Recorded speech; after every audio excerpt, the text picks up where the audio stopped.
Quel est, pour la conduite de notre vie, le moyen le plus sûr de connaître, sans erreur possible, ce que Dieu nous demande?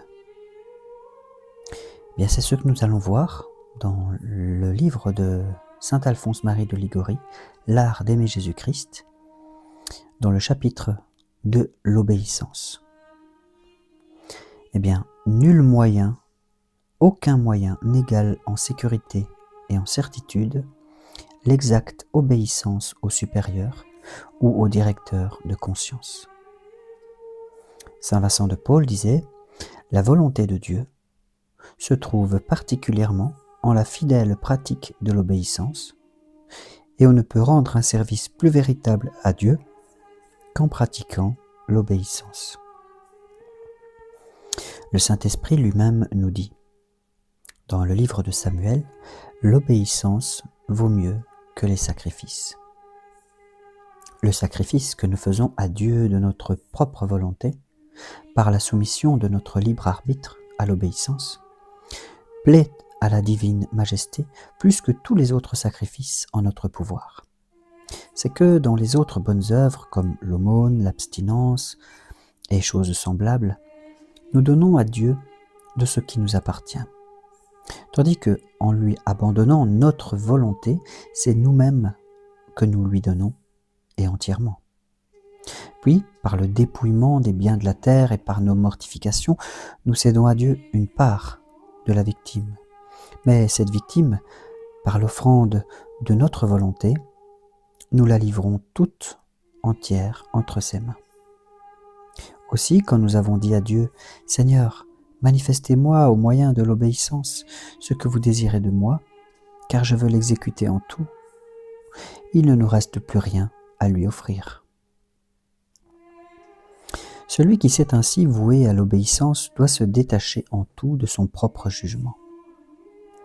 Saint François de Sales dit que chacun a ses propres opinions, mais cela ne nous empêche pas de parvenir à la perfection, pourvu que nous ne n'y attachions pas ou que nous ne les aimions pas.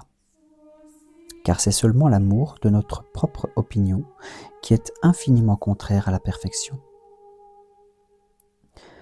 Hélas, cet attachement est ce qui nous coûte le plus à sacrifier.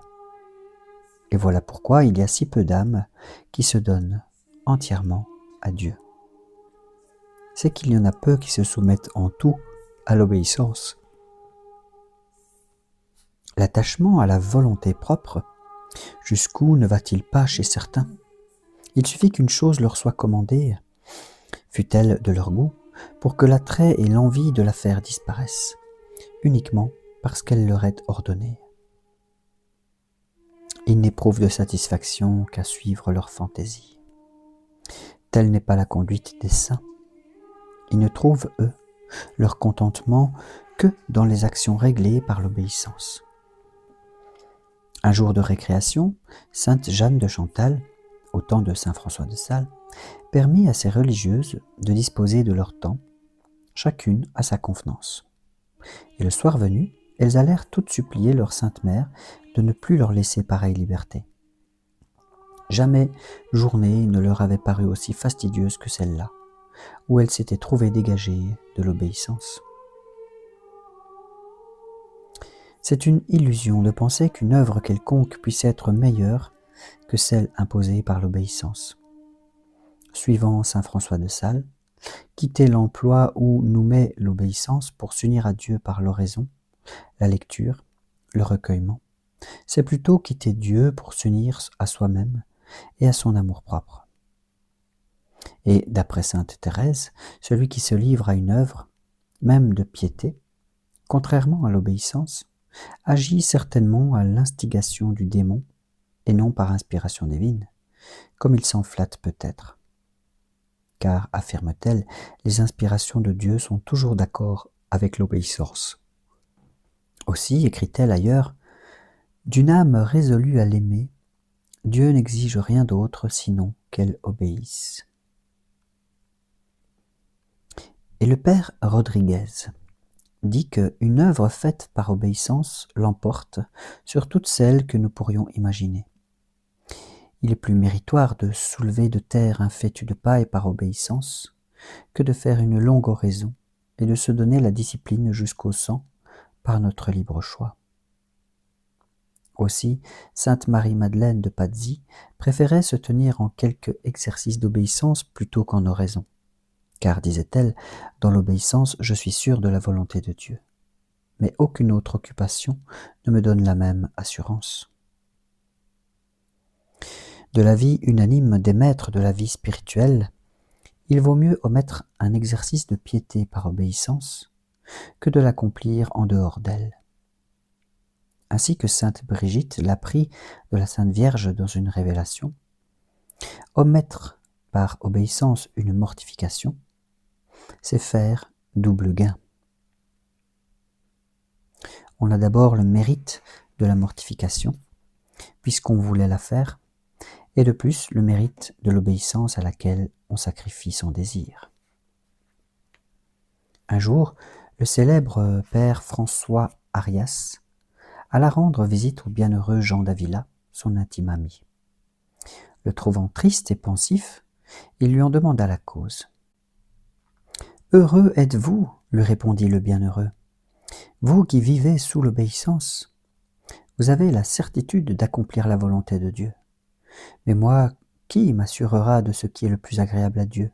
Que j'aille de village en village instruire les pauvres paysans, ou que je m'enferme dans un confessionnal pour recevoir les pénitents qui se présentent? Tandis que celui qui vit sous l'obéissance est sûr qu'en obéissant il accomplit la volonté de Dieu, et même ce qui plaît davantage à Dieu. » Parole bien encourageante pour toutes les âmes vouées à l'obéissance. Pour être parfaite, l'obéissance doit renfermer la soumission de la volonté et celle du jugement. Obéir avec la volonté, c'est obéir de bon cœur, et non par force, comme des esclaves. Obéir avec le jugement, c'est conformer notre manière de voir à celle du supérieur, sans soumettre à notre examen ni l'ordre donné, ni la manière qui nous est prescrite pour l'exécution. De là, ce mot de sainte Marie-Madeleine de Pazzi, qui dit « L'obéissance parfaite requiert une âme sans jugement ». Saint Philippe Néri disait pareillement que pour bien obéir, il ne suffit pas d'exécuter l'ordre reçu, mais il faut l'exécuter sans raisonner, persuadé que la chose commandée est, pour nous, la chose la plus parfaite que nous puissions faire. Le contraire fût-il meilleur devant Dieu. Et cela ne s'applique pas seulement aux religieux, mais aussi aux séculiers, donc aux laïcs, qui acceptent d'obéir à leur père spirituel comme à un supérieur. Ils se font tracer dans le détail par leur directeur les règles de conduite qu'ils auront à suivre, soit pour les exercices de la vie spirituelle, soit pour tout le reste. À cette condition, ils ont l'assurance de faire toujours ce qui est le meilleur. Et voici ce que dit encore saint Philippe Néri.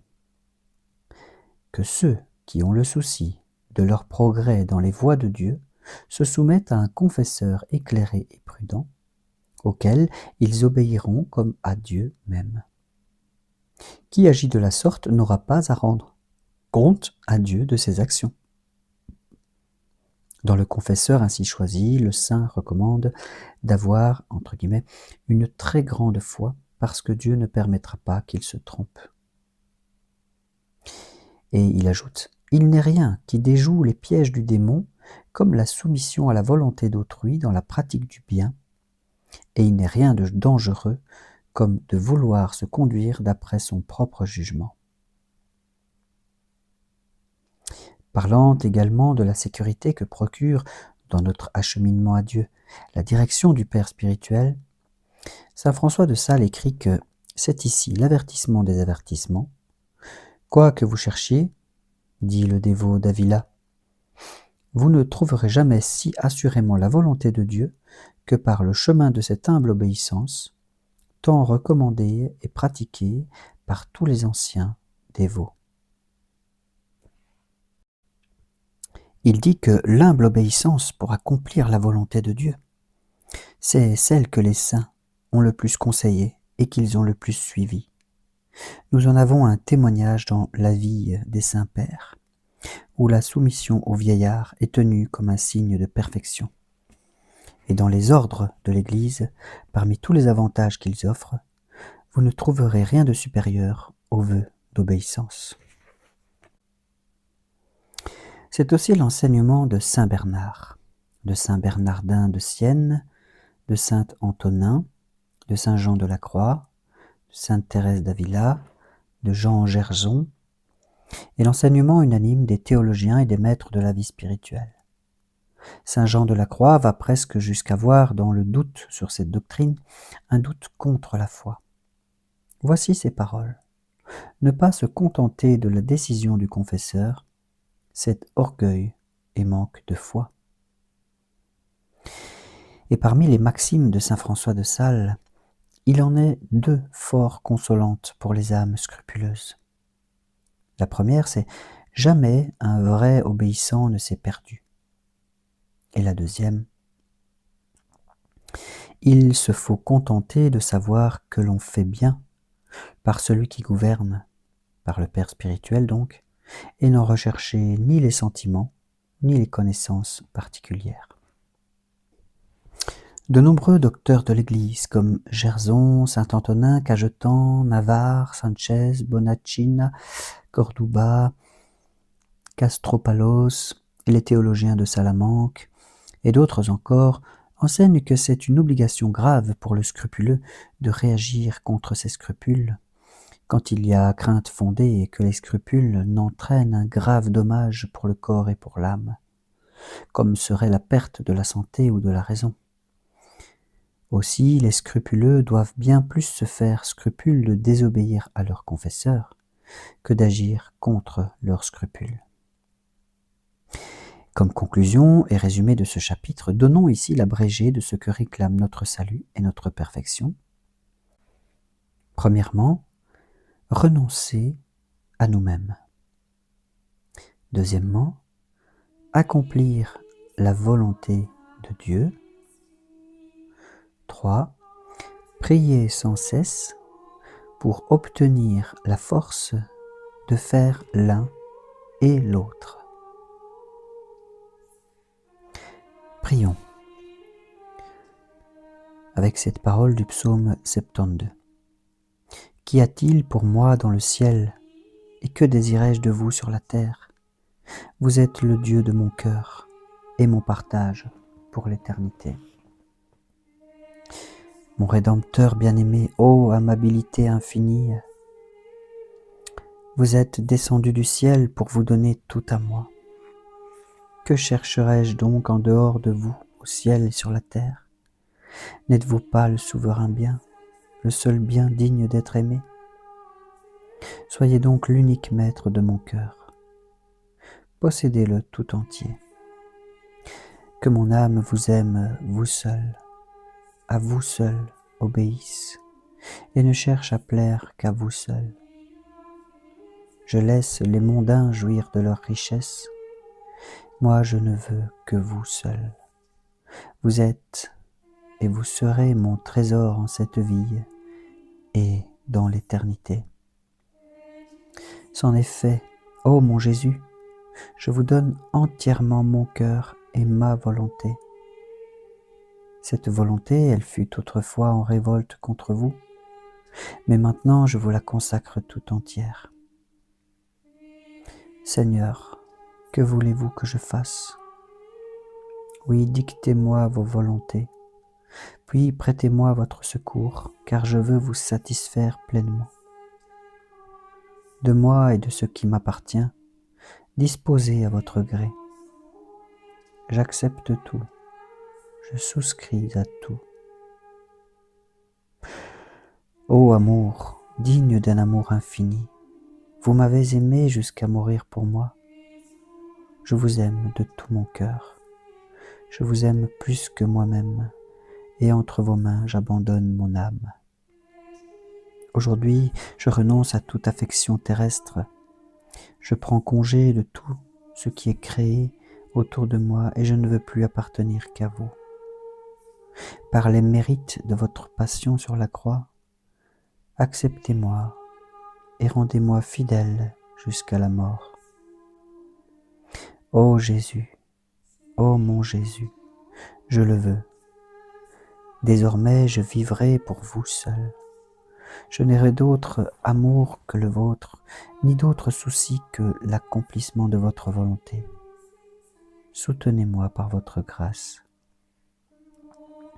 Et vous aussi, ô mon espérance, ô Marie, donnez-moi assistance et protection. Dans la prochaine vidéo, nous verrons que celui qui aime Jésus-Christ supporte tout pour Jésus-Christ, en particulier les infirmités, la pauvreté et les mépris. Avec cette parole de l'apôtre Paul, dans son poème sur la charité dans sa lettre aux Corinthiens, la charité supporte tout. Gloire au Père, gloire au Fils et gloire au Saint-Esprit, à celui qui est, qui était et qui vient, comme il était au commencement, maintenant et pour l'éternité.